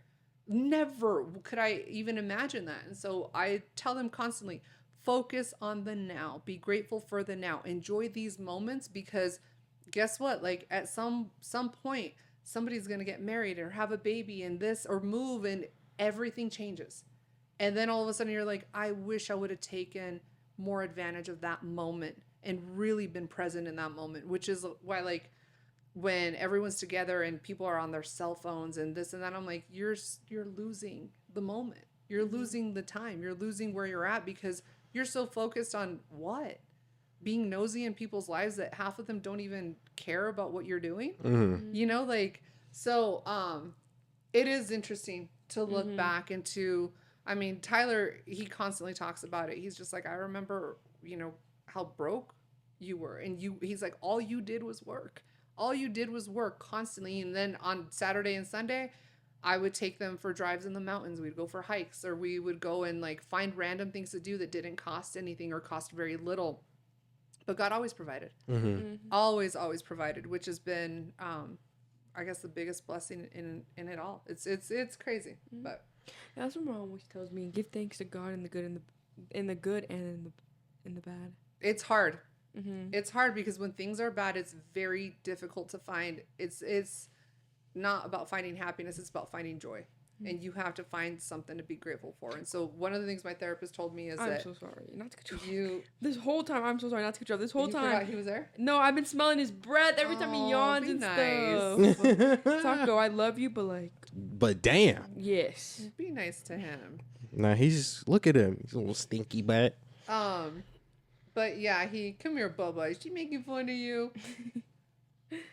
Tell her I've smelled your breath too. Taco, I still love you. He's so funny. He's so small. He's gonna jump again. You have to go potty. No, I think he gets offended. He understands. That's actually crazy because dogs do understand like things. you think sometimes he's not listening. He's really smart. Like there's been times that like something has been said or like he kind of he side eyes me a lot. The funny thing about him is if he's annoyed with me, he will literally go down the stairs and like walk right past me like. Bitch. Literally, yes. Oh my goodness. And I'm like, are we really gonna do this? We're gonna act like we don't know each other and we live in the same house? Like, really? And he just kind of like walks. But if it's Sammy, that's how it is with my big dog. She's so chunky and like totally different world. So, have you guys seen? So this has been really big all over social media. Is the Love Is Blind from Netflix? Have you seen that? Mm-hmm. I didn't what do you guys think about that concept? Okay, you can go first. No, you go ahead. Okay, first of all, I only watched the first episode because I just stopped watching it, honestly. I just put it on for a little bit. But, like, this one guy, oh my God, he's such an asshole. What was his name? Matt, I think. Like, I don't know what it was because I was like a while ago since I saw the episode. But, like, he would be in the room for, like, 2 seconds. So let me go over the premise of the show. So essentially what it is that it's these men and women who are, like, in their mid to late 20s, usually about 27, 28. And they are looking for love. But they want to find love in a way that is more genuine, which anything that you put on TV is not going to be real or genuine. It's got to have a lot of, like, little pushed in type of agendas. So they have pods that they go in, and then they have dates. And that's how they start to get to know each other. And then if they want to continue to date that person, then they can ask them and whatever. And so the goal is to find somebody to fall in love with and get married. And then they get married on the show and they follow them and this and that. It's kind of bizarre because once they find somebody, then they go on like a week-long vacation. Then they go back home, but not to their home. They go to an apartment that the show has rented for them. And they play house. It's a townhouse, and they play house. And then they're both kind of starting to live their own lives again, go back to their jobs, and then they meet each other's families and friends, and they start socializing. Then they come to the wedding day, and they can still say no at the altar. So I think this last season has been pretty controversial because one of the guys got caught talking to one of the girls that he was gonna propose to but didn't because you only saw the first episode. And so do you guys think that that's actually like you could fall for somebody? I think the timing of the show is absolutely asinine. Like, it would terrify me to be like, oh my God, I fell in love with this person because I talked to them for, 5 hours in a pod. But you don't know what they look like. Yeah, but I don't know what they look like. And then as soon as I did, then, oh my gosh, it's awkward. There's so many awkward moments in the show. And the only reason why I started watching it was because I was like, it was like a train wreck. Like, I started watching it and I was like, ew, ew, ew. And it was like, there's a very big one that they make fun of. It's Jimmy and what's her name? Is it Chelsea? But because she told him that she looked like Megan Fox. Oh yeah, I saw that. She does not look anything like Megan Fox. And when people are like, yes, she does it, I'm like, just because you have light eyes and dark hair, which she doesn't have half the time, it doesn't mean you look like Megan Fox. Like, I'm sorry. But like, you could see his disappointment when he saw her. Ugh. Like, that was embarrassing. So there was a lot of awkward moments. So do you guys think, so in light of, I guess, of that, obviously dating apps are huge. And so, most people are on them. They're trying to be on them. And I think that, obviously it's changing the way that people interact with each other. Do you think that genuine love can be found if you never got to see them? And then eventually, like, you're like, oh, well, they're kind of not that attractive or not my type, but I fell in love with them because of what they said to me or what they told me. What do you guys think about that? I think that definitely can't happen. I'll say right away, that. no. I'm firm in that opinion. Yeah, it's a hard no for me. It's just crazy to think like you just said, like, you start talking to somebody, y'all get a vibe going, then you meet this person in person, you're like, ooh, I don't really like. If I was on that show and I start talking to some girl, and then, not that this is true, don't attack me, but then I'm like, I meet her and I'm like, ooh, I don't like fat girls, sorry, I don't like chubby chicks. Or it's like, oh, I don't like white girls, sorry. Or there's plenty of examples of that. That shit is insane. That can't happen. And on the opposite end, you don't know that person hasn't like pre-planned everything that they're going to say, because they do sit down there with notebooks and they have their time to reflect on the conversations they've had with these people. Then you go back, you're like, how am I gonna, I like the vibe that I'm getting from her. How am I gonna appeal to the things that she's told me that she likes and that she is, that her values are? How do I fall in line with that perfectly? Right. You start taking notes, you bring that into the date, and it's less authentic than it would have been if y'all just met in person. Shit's crazy to me. It's a hard no for me. Yeah, I think I kind of agree with you on that one. I don't know. I just feel like on that show, it's like it's not real. You know, I don't feel like it's genuine. I just feel like these people are just telling them. I feel like some of these people on the show are like telling them the other people on the other side what they assume, like what they assume of themselves. Like Mm-hmm. I don't know, like this narrative that they have about themselves. I don't think know. that there's a lot of because I've seen it all. I watched it all. I guess I listened to it because I wasn't directly watching it, but I was listening. I had it on the background. The amount of pick me energy and narcissism in it is sick. It's sick. Mm-hmm. And I know narcissism gets thrown out there a lot. We'll say narcissistic tendencies, but like the ability for somebody to manipulate the situation in their favor is far too easy on that. Mm-hmm. And I would never go on something like that because I feel like the type of people you're going to get are like the people like my ex, who is a great speaker. He has a great personality. He would do makes something like that. Oh, he makes a great first impression. He would He would love that show. Yeah, he will tell you everything that sounds good. It sounds great. And you're like, wow. What if you were watching that show I'm next so season and you impressed. saw him on there? Well, He would never get picked for it. oh, really? No. He's older than the demographic that's on there. Oh, yeah. But he would not get picked for it. I think if he was younger, probably. Because he does have a very magnetic... Like, everything else about him fits that show. He has a very, very magnetic personality. He's very calculated in how he approaches people, so he will remember details and facts about you that you're like, whoa, you're really paying attention, you're really sweet, He could go on that show, The Circle. You ever seen that on Netflix? Oh. It's the same idea, kind of, except it's not dating. It's like Big Brother if you never saw any of the other people that you're in the competition with. So you got to form alliances with these people, and you got to get to know them. And then there's one or two, maybe, I forget the exact details of it, but every once in a while they'll throw in somebody that's a catfish. So like, yeah, it's like if I went on the show and I'm like, yeah, my name's Susan, I'm 36 and I'm from Mexico. And then meanwhile it's just me, but you don't know, so I'm trying to pretend like I'm this person, tell you things that you want to hear, so when it comes time to vote other people out, I'm safe.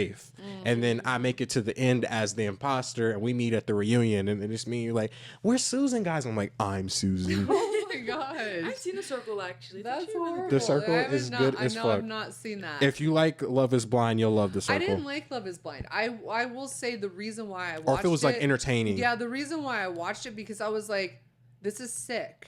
And so for me, sometimes I think the non-examples of things, I like those things because to me, I'm like, this is what you avoid. Mm-hmm. And so really thinking about what that would look like, I'm like, gross. Like, no, because then what that becomes, that wall is literally just like the easiest way to manipulate your way into somebody's life. Mm-hmm. If you are good at talking and you're good at like listening and figuring out who somebody is, it's not difficult to get them to fall for you.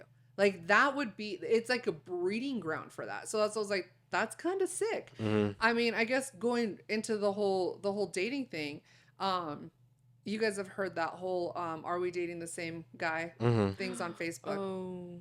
Mm-hmm. So, that has kind of taken off on its own thing. And, you know, here's the thing. Like, so for, if you guys haven't heard about it, there's all these pages that are, now they're like nationwide. And so people go on these pages, they have them for men and women, and, they go on there and they're like, so what's the tea on this person? What do you know? And the people will like, they are raw. They're very, very raw. And so what women have started to do now is that they are like recording the dates, like video recording. They'll set their phone up and then they're putting it on these pages and they're like, don't date this guy because I did not know that. this and this. And you know, and obviously like you're not supposed to like share the pictures with anybody or say anything. But to me, when I saw that, I was like, whoa, that is so wrong on so many levels. Because here's the thing, like, first of all, you're not capturing the entire conversation. And yes, Okay, would I want to warn people about somebody that I knew was dangerous and was gonna potentially like try to hurt or harm somebody? Absolutely. Like, But there's people abusing that. Like some woman is just mad that it's the like it's a relationship didn't work vendetta. out. Right. And then she's making up shit about this guy when she knows he's in a relationship. Mm-hmm. His girl goes to check it because that's so huge right now. It's like, yeah, are we dating the same guy? She's like, yeah, girl, he's crazy. Meanwhile, he just didn't like this other chick. Or yeah, right. So you could say it goes both ways, right? Because sometimes I'm like, all right, so I can go on there and I can bash a couple of people if I wanted to. I really could. And you can make up things that aren't true. Yeah, but here's the other side of it. Like, okay, I'm sorry that you went through that experience with this person. Thank you for letting people know. Like if he's dangerous, this and that. But if you guys were getting into arguments because he didn't put the toilet seat down, no one gives a shit. That's normal stuff. Where I think that it's getting really, really nasty is things like with the video recording or like somebody who's That's just like, crazy. he left me and this and that and blah, blah, blah. And I'm like, you know what? You have to become the person that you want to attract. If you are a shitty person, you're not going to get somebody who's good. And if you do, and you get lucky enough, they're not going to last in your life. Like they're going to go away. And so if you're posting on that and you're looking for any kind of like, sometimes it feels like the women posting there are looking for somebody to be like, I'm so sorry. That's so mean. Like, I can't believe, like sympathy. And I get it. I think the dating world is a freaking mess. It's an absolute mess. It's a nightmare. I mean, you go onto like those dating apps, like, we've talked about this. It is ridiculous. People are flakes or like they will say stupid shit to you that like, what was one of the ones that we were laughing at the other day? Noodly? Noodly hair. I forgot about Noodly. No, there Noodly was one that oh geez, what was it? It was like, are you, and this wasn't even a dating app. This was just like social media. So I've been told that there's a couple of dating profiles with my pictures and stuff Really? on it. Yeah. And I don't have any control over that. So it's just, but here's the stupid thing about it. They put my Insta on it. And so they messaged me It's on linking it Insta. back to Yeah, and you. so Oh my goodness. I'm like, dude, just report it as fake because it's not me. Like I'm not, like that's not me. And so this guy sent me this thing and he goes, are you Google? Ask me why. And I was like, oh, like seriously? Did you ask him why? I did because I wanted to know. And then he goes, because you're everything I've been looking for. And I'm like, oh my, that was dumb.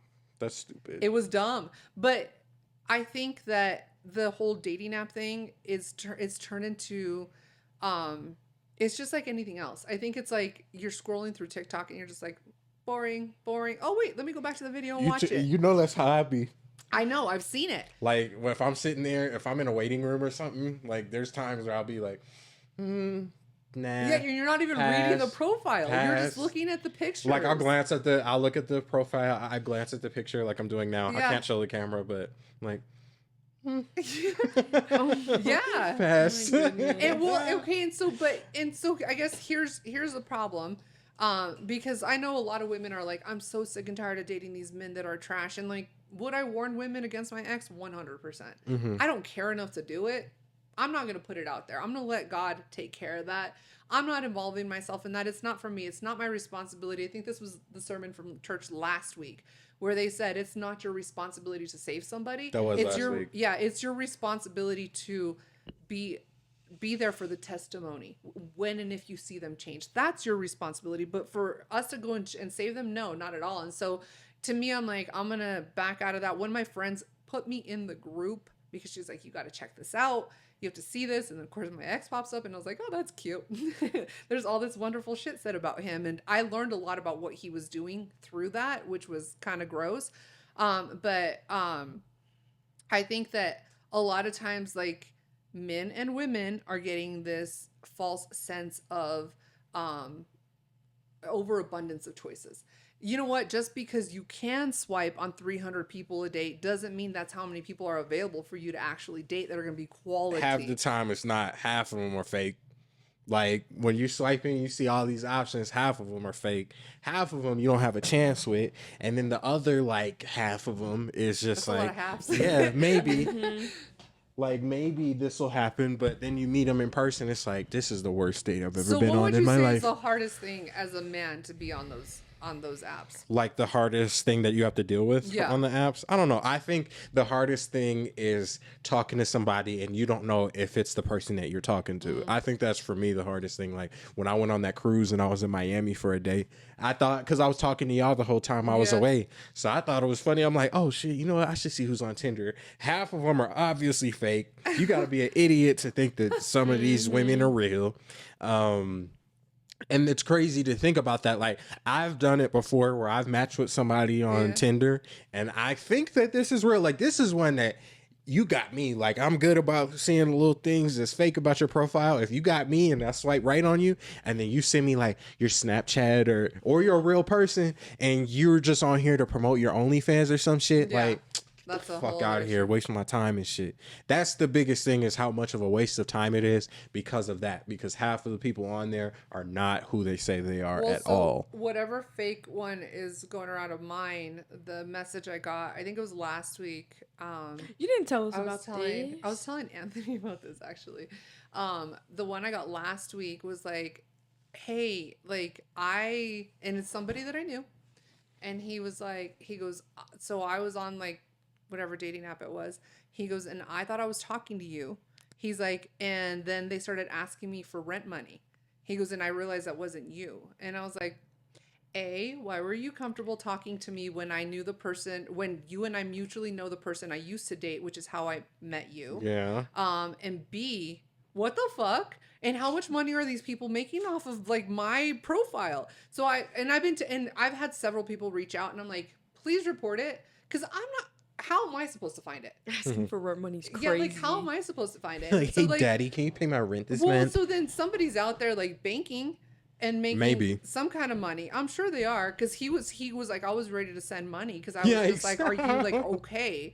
He goes, and then something sounded weird, and I was like, are you dumb? Like, are you okay? You would you're not going on dating apps asking for rent money. Did he, at the end of the conversation, was he like, so, is there a chance for us? Oh yeah, I told him no. Absolutely Fucking way. not. Like, Like, that's just maybe we not could, even. maybe I can talk to the real thing now. You know, baby girl. Yeah, it was kind of like, so how's everything going? I was like, I gotta go. I'm not doing this. I'm not getting into this. I mean, I also am not gonna be chasing it down. But like I said, I was telling Anthony about it, and we were laughing about it, because he was just like, man, he's like, they better break you off some of that, whatever they're getting from that, because I do know that unfortunately men get conned into those things a lot easier than women do. I'm sure some women do too, where like a guy will ask for money or whatever. But I've had guys who have been like, when I was on the dating apps, I've had guys who have been like, let me send you money to go shopping. Isn't that so fucking or weird? let's go. Like I remember one time there was one guy, and he was just like, let's go get coffee. He's like, and then afterwards we'll go on a shopping spree. What's your favorite store? And I was like, I don't need you to buy me anything. Like, that's a very, like, you're trying to buy my attention. That's not how this is going to work. So no, I'm good. Because I've told you girls, I'm like, and I know some people have a different opinion on this, but I'm like, the minute that you take something from somebody, you now owe them. And so to me, I'm like, no. Like, you can buy me a drink, you can buy me dinner, we can go on a like normal date. But you're not buying me bags and shoes. Yeah, we're not doing that. And maybe, and I'm sure some people would be like, you're so stupid. I've had guys in the past who've been like, if I was you and I was a woman, I would be taking advantage of these men. Does that not cross your mind? It's like not like Wait, is that I would be in a store like, okay, buy me whatever I want. Well, would you really? No, But I it's just think that's funny to Like she say. said, you feel like it's like she said. You feel like now you have to owe them something back. You know? Yeah, like they expect something back. If you're letting a man, like, as a man, this could be taken the wrong way. And me saying this, don't take it the wrong way. But if you're letting a man that you don't like, you're not married to, You're not in a relationship. you're with? not in a relationship with, buying you expensive shit, there's a lot of men that are gonna take that the wrong way, and they're gonna be like, well, you owe me now. Like, Right. damn, I bought you a bag and you're not gonna give me some? Right. Like, then you got the other half of that, where it's like, okay, well, I'm crazy, so now something bad happens because now you getting beat on because this guy wanted to buy you a bag in exchange for what he really wanted was some ass, and now you're stuck. Which is it's sad because we talked about the whole cheating thing there are plenty of women and men who are willing to just give you what you want. You don't Mm-hmm. have to do that shit. I mean, we were talking, was it today? We were talking about the women who specifically go after men in relationships. Oh my God, that That's literally weird, right? irks me. Mm-hmm. And No, that we is know a somebody whole that other does level of that. sick. That's a whole other level of sick. Oh, you gotta tell Like, me about that after this we is will, over. because she is grimy. She's so It's just, disgusting. it's a, to me, I'm like, there's not enough people in this world for you to go find somebody else. Like you gotta take somebody like, else's it's man. like That's you something see wrong with it- you. It's like yeah, it's like you see it as a challenge. Is Mhm. that what that is? Because that's kind of sick. Like I'm embarrassed for you. And I have zero respect for anybody who cheats, male or female, or who entertains it, or who hides it, or who is a part of it. I mean, people can give whatever logical in their mind reason they want to give. There's to never me. an There excuse. is there's no reason. There's no excuse for it. Mhm. But I think that it's that. I don't know. Again, it's a sickness. It's like they see it as a challenge almost, and it's like go do something useful in your it's life. a challenge, or you're addicted, like sex addicts. A lot Yeah. of sex addicts cheat on their partners because they're addicted. Like they can't. I don't want to say they can't help it. I almost slipped and said that, and that's not the case. But because that's not an excuse. But it's a lot of that. It's a part of their brain that's broken. Yeah, Yeah. mhm. It's a very broken. It's a brokenness, is what it is. And so like, it's like if you're looking for that, just say. We talked about it last week. Like there are whole communities that are okay with those types of things. Mhm. Go find them. Why are you messing with people who are saying to you, this is not what I want. This is not what I'm looking for. And so like, I mean, I've had stupid things offered to me, like, oh, if you just spend 2 nights a week with me, and I'll give you a clothing allowance, and I'll pay your bills, and you have to come with me to these events. No, That's what, so what weird. do I look like? Absolutely not. Because No. that's like the definition of being a prostitute, isn't it? I mean, literally. Yeah, like Literally, like you can do whatever else you want with the rest of your time, but these 2 days are set aside for me. You have to go to these events with me, and I'm like, ew.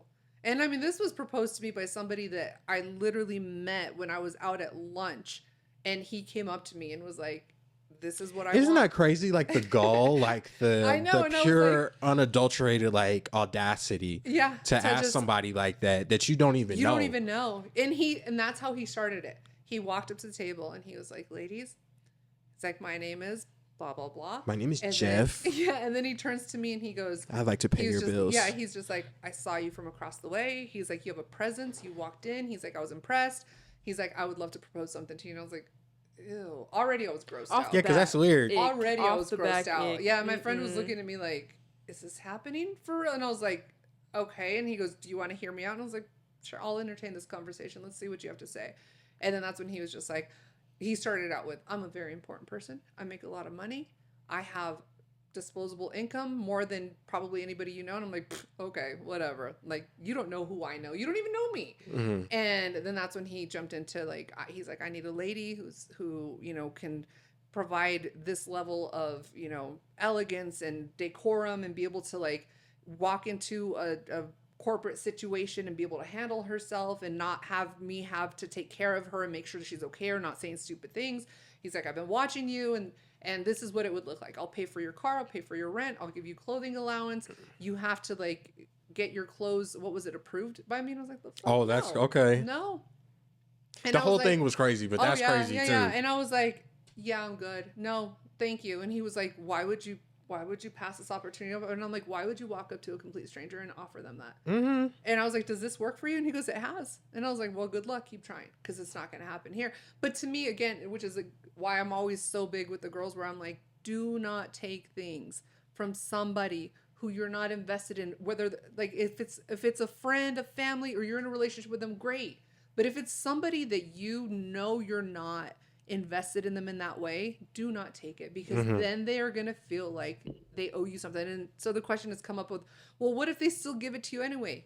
Give it back. Mm-hmm. Like, no, I can't take this. I'm sorry. I like, that was so kind of you, and it was so nice of you. But, and again, I'm sure people will disagree with this, but that's just me, because I know this at this point, where it's like, you take something from somebody, now you owe them. Mm-hmm. And whether that's in like they think sexually or emotionally or any way, shape, or form, you still at some point it's gonna come out where they're gonna be like, well, I gave you this. Yeah, remember when I bought you this Right. this Telfar bag? And Come like, on. and you're just gonna act like it wasn't a big deal. Like, would you let a let's say like somebody came up to you and was offering you that? What would your woman? Okay, yes, a woman, obviously. He gets all happy. A woman? Oh my goodness. Depends. No, I'm just kidding. If someone came up to me and they were offering me like, hey young man, because we'll probably be an older woman. Oh my goodness. I know girl my age is doing that shit. Let's be honest. She's like, hey young man, I would like to buy you whatever you want as long as you spend every Tuesday at 3:00 with me. I'm like, ugh. You would do it. No, I wouldn't. I'm like, ew. You nasty. Jordan. Yeah. I'm like, yikes. I would find it funny. I would be like, thanks for asking, but I'm good. Keep it. I mean, yeah, that was kind of the attitude I took. He was taken aback. This was a couple years ago. But yeah, it still is one of those situations though where you're like, I don't know. I was slightly offended. I'm not gonna lie. That's the thing I was that slightly offended. I think it's funny to joke about. Don't get me wrong. I think a lot of things like that are funny. But in reality, if that actually happened, no, that's insane. That's so offensive. Like what I can't do for myself. Like that says so many different things on so many different levels to where it's like me, you know where my mind goes? It's not even about me. It's about how cocky they are and how self-important they are, that they think they can walk up to a complete stranger and offer them that, and that they're just gonna like take it out their hand. I would not want to spend time with somebody who thinks that the world is at their hands like that. That's disgusting. Because off the bat, he was like, I make this much money, and we do know someone cocky. Figured that one out. That was great. Because, the conversation we had with this man, we were just letting him speak, right? Everything he just wanted to draw it back to him. Like, we get it, buddy. Well, we get it. So I guess the context behind it is that, and we won't go into full details, otherwise it'll kind of put it out there. But he has had an interest in, how would we say this without making it obvious? I think you should just stop. Well, no, because there's value to it. Okay. I guess There's value this is what I told the girls. I was like, so obviously, long story short, he had an interest in somebody in the group and had made it pretty clear to others that then related to us. And so when the conversation was finally had with him, it was like, I told the girls, I was like, when I meet somebody, a lot of the times I will let them talk because I like to hear what they have to say, because people will tell on themselves. People will definitely tell on if themselves. You're listening, they will tell on themselves. And there were a lot of things that he said that he's a nice person. I will say that. He's a nice person. He's just cocky. But, yeah, when we walked away, I looked at the girls and I was like, he didn't make the best first impression. And they're like, why? And I was like, because a lot of the conversations kept coming back to him and it was about him.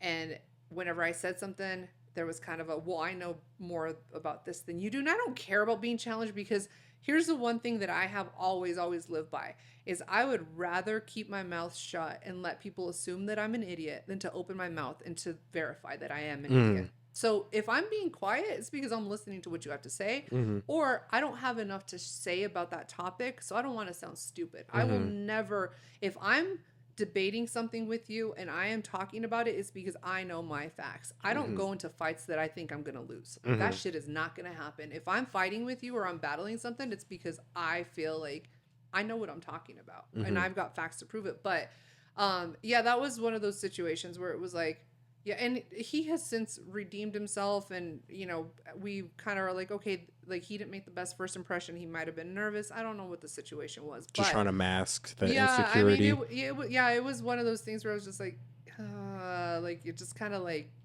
it didn't sit well. It didn't sit too well. So how much time are we in? A long time. An hour 42.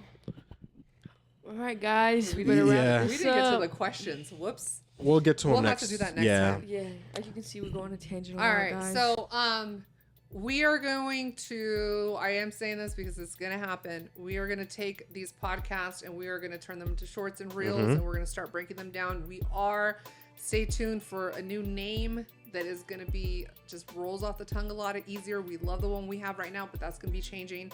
But we are definitely going to continue to keep putting the content out. So for those of you who have reached out and have given suggestions and have interacted, we love you guys. We appreciate you guys. You can help us out by sharing that when we post it, by responding to the posts that we do put up if we're asking questions. Just basically interact and engage with it.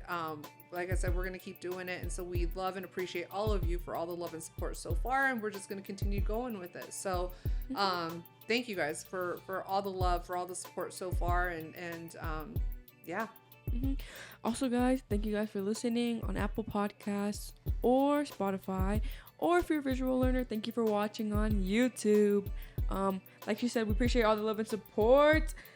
Make sure to like, comment, and subscribe. Perfect. I think we're good. We're out.